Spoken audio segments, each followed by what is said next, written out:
Hi, everyone. Welcome to Two Bald Guys Talking Safety. I'm Langdon DeMint, And I'm Julian Taylor. and welcome to our podcast.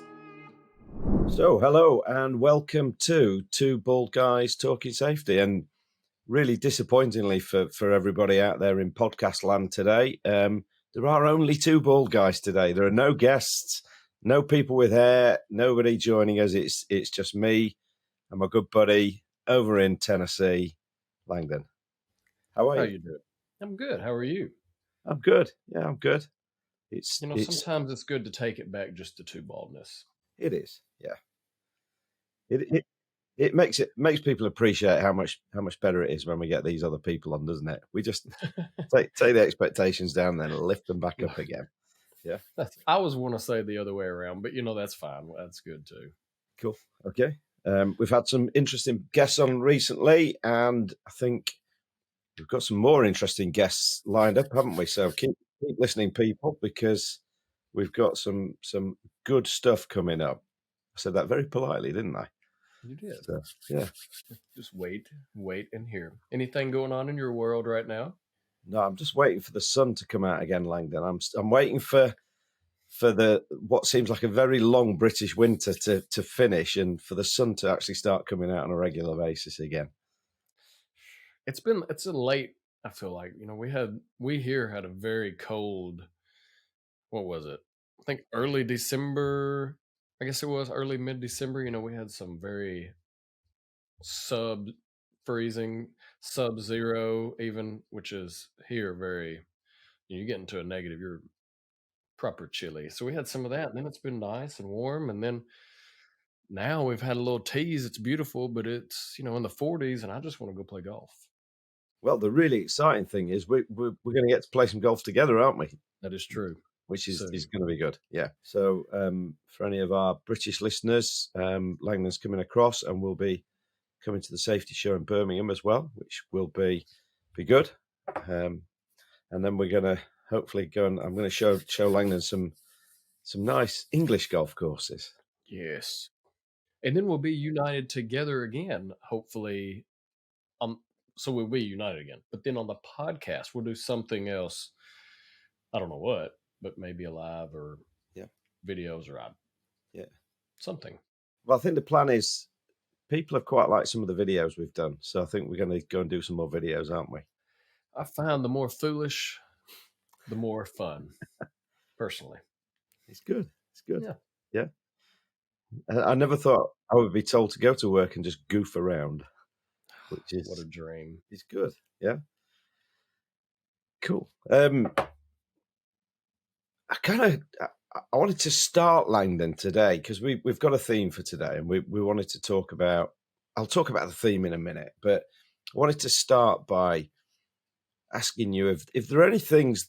What are the things in life that I was going to say dislike, but maybe make you feel uncomfortable? That's tough.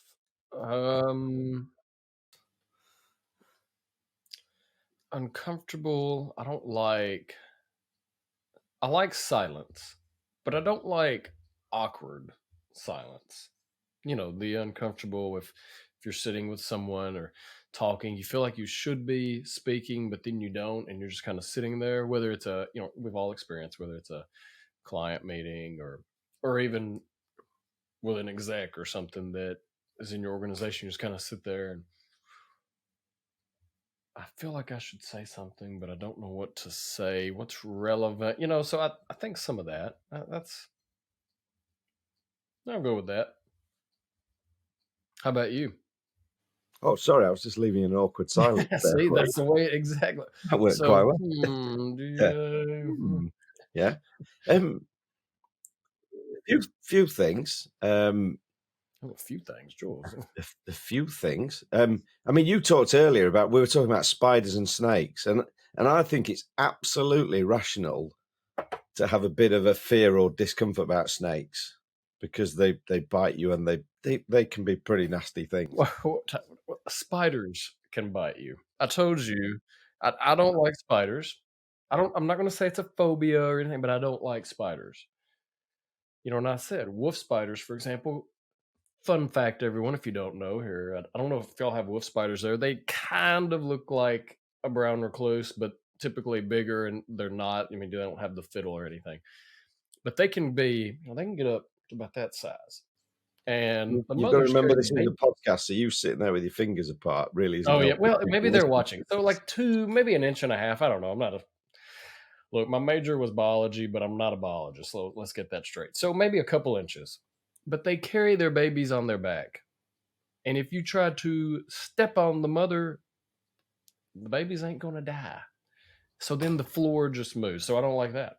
Okay. See, the thing is here, it's funny because so many people I know are scared of spiders.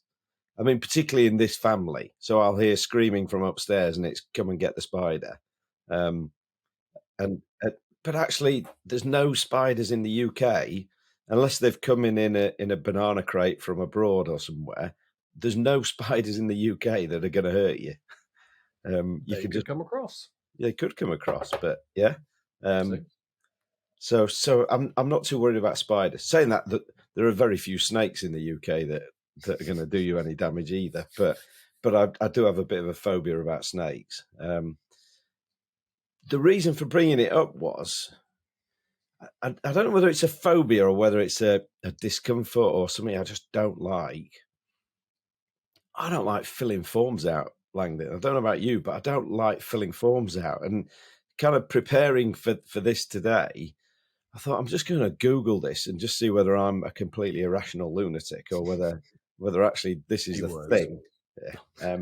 And and it was quite interesting because there's loads of chatter on sort of through Google around people who are exactly the same. They see a form, particularly a big long form, and they start to get really anxious about it. Now, what I did discover, which was interesting, is it's not actually a recognized phobia in the manual of mental disorders. So that made me feel slightly better. Yeah. But it is kind of a recognized thing that people really get anxious and worried about filling forms out. Um, Did you like taking tests? Sorry, quick beeline. no. But that was more to do with intellectual limitations rather than But I filling wonder the if there's a form correlation. out. There maybe there is. Don't like taking tests. Don't like the long, extensive having to. I don't know. I just went. I just thought about that. But it's quite interesting because reading some of the quotes off the internet. I mean, this is an extreme, but there was one person who said they'd been unemployed for 9 years because they were so anxious about actually filling out the job application form. Yeah, So that's it. I think that's kind of going to an extreme. But there were a lot of comments from people saying it made them feel nervous, it made them feel anxious, having to fill a form out. So that kind of quite neatly leads us into today's topic, which was really to think about how do we what do we need to do around health and safety processes to make them easier and to get people engaged with safety. So so thinking about that form filling piece, that's probably a good starting point, isn't it, Langdon, in terms of Yep. what should we be thinking about? Think. Oh, yeah, that is good because you think about it, and I know I've told you this before. So, previous employer and my boss there used to give me grief. So, I was in risk services. So, going out, I mean, I would do, I don't know, 5 assessments a week a lot of times, and anything from property to employee to both to, what programs, what processes you have in place. And everything was on an iPad. Well, not my Surface, but you could Yep. use it as a tablet. And I was notorious for either figuring out a way to, I didn't want to type it all up, but basically reproduce that either so I could take my notebook and write it down, or I have written some of the main questions down on a notepad so I didn't have to carry the Surface and I would take it with me. Yeah. And it was simplifying the form. So I guess one, it was a little simplification because then I knew what I could ask and get out that I didn't have to hit. But it just seems so cumbersome, convoluted, whatever. And I understand there's certain aspects you have to have. But in essence, I was trying to simplify it. I was trying to simplify the questions, the length, the method of taking it because I didn't want to have to flip the surface over. And I get it; it's great technology's good sometimes, but it's dang easy to pick up a pen and snap it on and off, and then done. Just for those of you who are just listening, that noise in the background was Langdon and his pen just clicking it in and out. Okay. There's a lot of simplicity to it because I think for example, I was trying to not cut corner by any means because I still wanted to get that detail, but I was trying to hit a more simplistic form so we could have that so I can hit the investigation. I know what I need to hit. I know what I can converse. Um, because I think we overcomplicate things in general. I think that's a broad spectrum issue, not just health and safety, but when it comes to health and safety, I think historically we have done that. I can't speak. I mean, I've read them, but I don't know if you have like a physical book of the HSE regs. But here, just Yeah. for general industry, Yeah. the CFR, it's like 1,000 pages. So that is, I get it. There's a lot of good, very needed insight into that, but there's also that, to a certain extent, that's complication. That is a lot of detail. So you think about it to a form that we're wanting people to fill out. Sometimes we've done so much. I think we've overdone. It's just that classic case, isn't it? If you've got 1,000 pages, in all seriousness, who's going to sit and read that? And are they going to read it in detail? Are they going to try and skim it? I mean, I'm quite good at skim reading, but the danger is you miss something. Yep. And it's quite interesting. I think just sitting and listening to you talking there, I'm kind of reflecting back on some of the conversations we've had recently with James, with Simon, and we talked about this perception of safety, didn't we? And how do we change that perception of safety? And one of the perceptions of safety is it's overcomplicated. Yeah. As well as it being pretty dull and pretty boring, but it's overcomplicated. And what's people's natural inclination if they're approaching something that they think is overcomplicated? See ya. Yeah, Landon was just shaking his head, but Yeah. again, by the way, I No, will do an audio commentary for all the thank you. So you're miming doing that really well. Langdon's doing on this particular Yeah. podcast. I'm Yeah, feeling today very talking with my hands and such for some reason. yeah, I'm miming very yeah, well today, yeah. everyone. I'm going to have to talk to you about the sort of the basics of podcasting that actually doing a mime doesn't work on a podcast. Yeah, But there is something you just said, and I don't know if maybe we have talked about it. You think about that overcomplication. There was an organization I worked with. It's been years, and we were doing some, excuse me, some JHA, so job hazard analysis refresher, JSA, trying to think about how we could transition those, review them. They had over 1,000 JHAs, so they're like, "All right, how do we get started?" yeah, And I'll never forget. It was like, "Well, how many do we have? How often are we reviewing them?" yeah, And they said they tried to do them annually, and I asked how many, and they like over 1,000. Folks, if you can't see me right now, my eyes kind of were yeah, blinking and just yeah.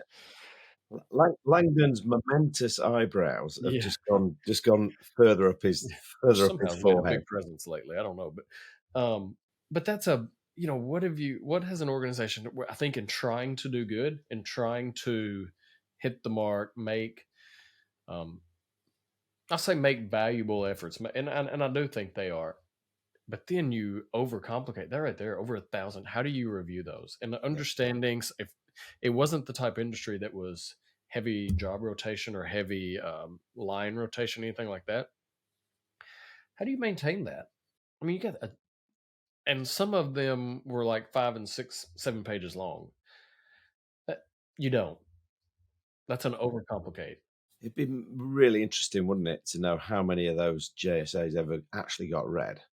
I agreed. Yeah, They spoke very highly, but yeah, when you start diving in, yeah. And don't get me wrong here. We're not saying you don't need to do JSAs. yeah, I please. think, but again, it's that balance, isn't it? And yeah, you do need those sort of risk assessments in place for the things that you're going to be doing. But what you've got to be really thinking about is actually, how do we make them easily digestible? How do we make them so that people will actually think, right, I'm going to go and do this job. Let me just go and look at the JSA. And then they can quickly and easily from that JSA pick out the things that are relevant to them. I was going to say, I don't know whether you can answer this. I'm just going to throw this at you without giving you much warning. But what's the longest and or most complicated form you've ever seen around safety? I could probably say about two different ways. I've seen some long investigation forms Yep. that were they were long because there was some repetition, 5, 6 pages. But I've seen some, for example, a JHA that actually, and it was just the way they were breaking the steps down. I think it was like 8 pages long, and it wasn't a very thorough. It wasn't. You could simplify it down to Yep. about 8 steps and Yep. not missing anything. Yep. Um, I'd say a couple of those. I've seen some pretty extensive incident investigation forms and that. I mean, I've seen a few examples. Well, I remember a 7 A4 page incident reporting form. So, yeah, I mean, the biggest incident is probably somebody's going to fall asleep before they've got to the end of it because it's just it's too long, isn't it? And again, what we've got to do is we've got to encourage people to do things. Again, it's that make it easy, make it simple. And I mean, similarly with hazard spotting. Think about something. If we want to do people to do hazard spots, make it really short and really easy to do. Make it mobile, but make it short, and make it easy, so we Yeah. can do it quickly. I mean, Joe, who was on the podcast recently, always tells a story about. I think it was a tech director from a large infrastructure business that he was talking to at a trade show, and I think they had 10,000 employees. And the thing the guy said to him was, he said, I want a hazard reporting form or hazard spotting form that the guys can complete in 20 seconds. And Joe said, why? Which is a fair question. And the guy said to him, he said, we've got 10,000 people. And he said, we reckon 4% of those people are currently engaged with safety. They will tell us about the things they see. And he said, because it's just too long-winded at the moment. So we've got to make it easy. Yeah. I mean, I remember another company I was talking to, and they were a company that marked the lines down the middle of a road. So lots of mobile workers out in lorries or trucks with lots of equipment on the trucks. And I was talking to this guy and said, well, what do you do around risk assessment? And he said, well, every truck has a binder in it with 50 risk assessments. But again, I'd sort of maybe challenge back and say, how often do you think that binder was ever lifted out of the dashboard? Um, Yeah. or because if you've got experienced people, particularly, there's a danger that they just go, well, I've done this before. I'll just do it the way I've always done it. Yeah. Hmm. So they don't refresh, they don't revisit, they don't go back to things. Yeah. Yep. And I think that's a good point. We think about. I don't know over there. Did y'all? Do you know? Did a lot of organizations use the hazard box? It was basically you spot a hazard on the floor. That was kind of the thing. 15. Yeah. Yeah. Yeah. We think about it, how crazy it is, because oftentimes I know I've told the story of they were wanting to review them where nobody knew where the key was because they locked it, and they went through Yeah. that whole fiasco, Yeah. which was it was humorous actually to be a part of it. But then when you really, it was humorous, but then you realize the truth behind that, you're like, oh gosh, this is awful. But it was good because the info they were taking was short and sweet because it was, hey, saw this, Johnny was doing this, or whatever, a job machine guarding was messed up. It was the first action, quote unquote, action management hazard spotting before they really before they existed. Yeah. So now you think about the transition, and then you know to your point there about the 50 risk assessments in lorries, that's a whole nother how much. And I kind of think about it like that JHA, Yeah. honestly. I mean, because it doesn't take the place. We have risk assessments here as well, so they're done kind of simultaneous or done in congruence with one another. But how often do we get so caught up just in creating one because we have to have one, Yeah. and And then you just realize you've got 50 assessments and they sit in a binder, because what else? I don't want to put that on everybody's phone, I mean, so that is an issue, I think, that's very real. Yeah. I tell you, one of the best conversations I've ever had was with a lady at a hospital in the UK. So, Kath, if you're listening, you know who you are. And we do a COSH assessment over here. So, control of substance is hazardous to health. Yeah. Mhm. So I think you would probably call it a HAZChem assessment in the US, something like that. Or has a communication. Um, Yeah. yeah, and it was great because I went to talk to her, and she basically said, so many people just get this so badly wrong when it comes to doing a COSH assessment. And when you think about that, the COSH assessment really is meant to be the risk assessment for using that substance. So you've got your safety data sheet, which tells you all about the substance, but the COSH assessment is how do we use it? And she kind of lit so many light bulbs for me that day. The first thing she said was, "We a substance isn't this static thing.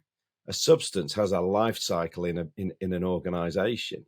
Um, so she gave me the example of, and it's a bit left field here, but a treatment for liver cancer, and she said this treatment might get delivered into the stores initially. It's stored in the stores for a period of time. You might then get some of it decanted off into a different container, which is then taken to a point of work. A nurse would then administer the treatment to the patient. There might be some byproducts at the end of it that then need to be disposed of. But if you stop and think about it, actually every one of those stages might have different requirements around protection, around PPE, around who's exposed, and so on. So probably the most exposed person is going to be the nurse who administers the treatment. Yeah. Yep. Um, and and it was a real kind of light bulb moment in terms of, yeah, we need to do this differently. So for example, you're going to transfer the product from the stores to the ward. That might be a porter, but the stuff's in a sealed container, so it can't harm anybody. It's sealed in. Yeah. But the porter might need to know, right, what do I do if something goes wrong? What PPE should I wear? But the idea is, in essence, was pick the risk assessment up and really easily be able to go, that's my part of the process. What do I need to do? Um, Yep. and it was a real light bulb moment as well, Langdon, because that was a great example of where we overcomplicate things. And so many COSH assessments or HAZChem assessments that you look at, it's actually, in effect, it's a replica of the safety data sheet. Yeah, people end up just doing a replica of the safety data sheet. How many sections are there on a safety data sheet? It's long 16 or 16. I think it's six. I think 16. Yeah. we're I was about both to say, is we're it both 15? we're No, we're both 16. We're yeah 16. yeah we're both questioning ourselves whether we can remember here, but it's definitely in the order of 16 sections, and there's a lot of information in those sections. So for the Yeah. layperson, they pick that up, they haven't got a clue. So the idea is actually how do we take the information that they do need? So things like first aid, any sort of fire protection side of it, anything like that, and drop it into an assessment that is really easy for anybody to be able to pick up and go, boom, that's what I need to understand. And that's kind of one of the principles that we're talking about today is how do we just simplify stuff, but also think about, really importantly, actually what information do people actually need. Yeah, Yep. and actually just give them the information that they need so they can do their bit of the job safely. So if I'm the Mhm. porter, boom, I know what I need to I know what I need to do. Yeah.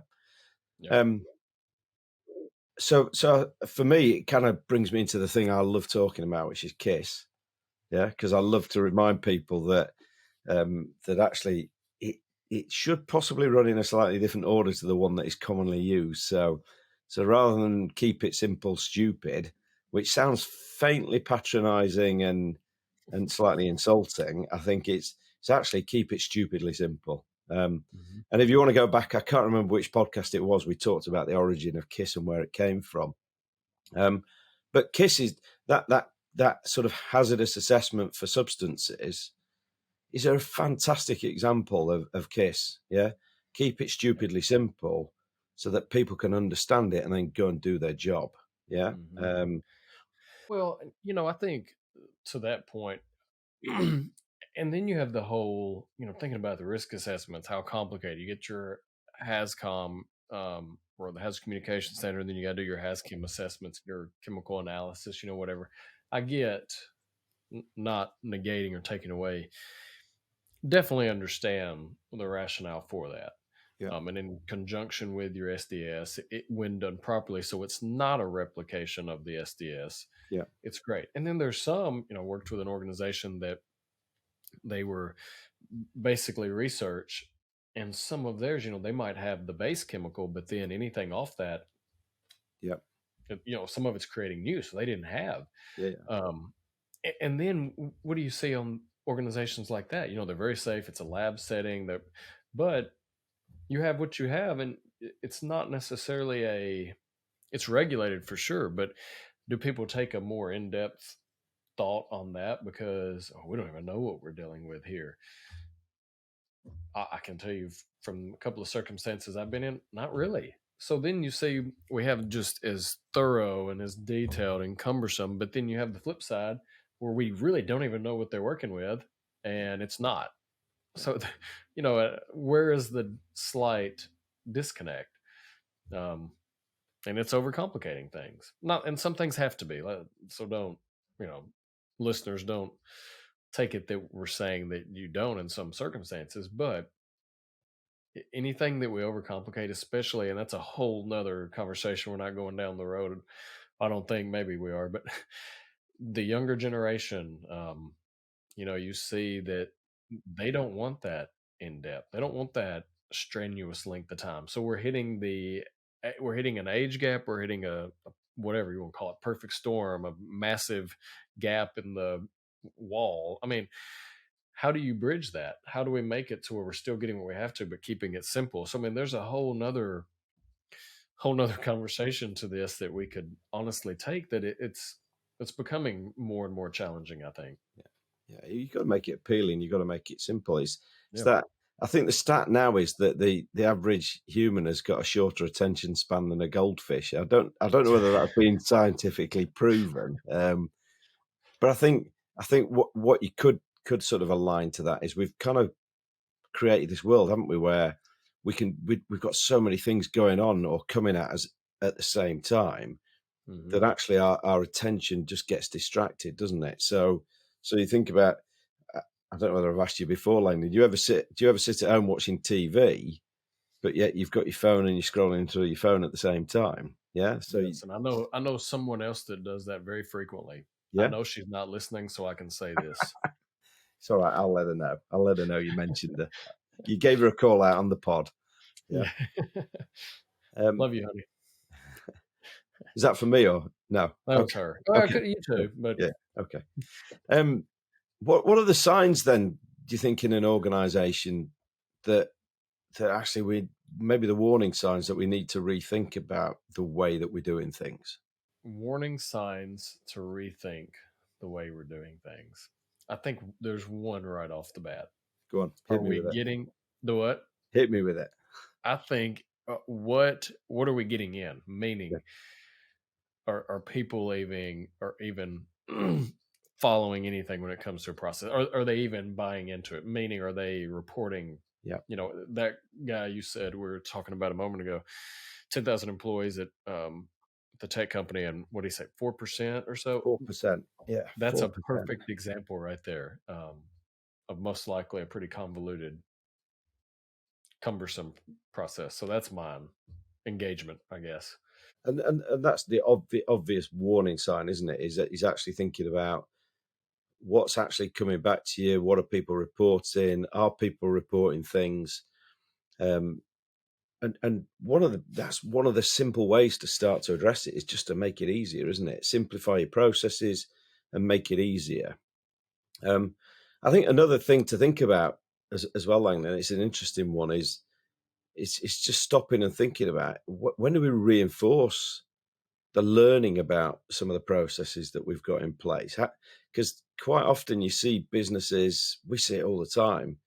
Um, you go in and you start a new job, and you go through the onboarding process, um, Mhm. and that's where you learn about all the sort of health and safety processes. When's the next time you hear about them? Hopefully soon. Well, especially when you're getting thrown. I mean, and to that also, you do the onboarding. You're getting it's already a I don't know, not an apprehension, but a nervous or whatever because you're getting started. So you're already Yeah. trying to take in so much, and then we try to throw all this other important information, and then you've created another perfect storm. I love the enthusiasm about around onboarding, and I say that because I have to create a lot of it within our particular world. But I think you've got to have a realism, haven't you, in terms of how much information you throw at people in the sort of early days of a new job. Hmm. 'Cause how much do you actually remember? How much do you Yep. actually really remember, particularly if it's complex processes?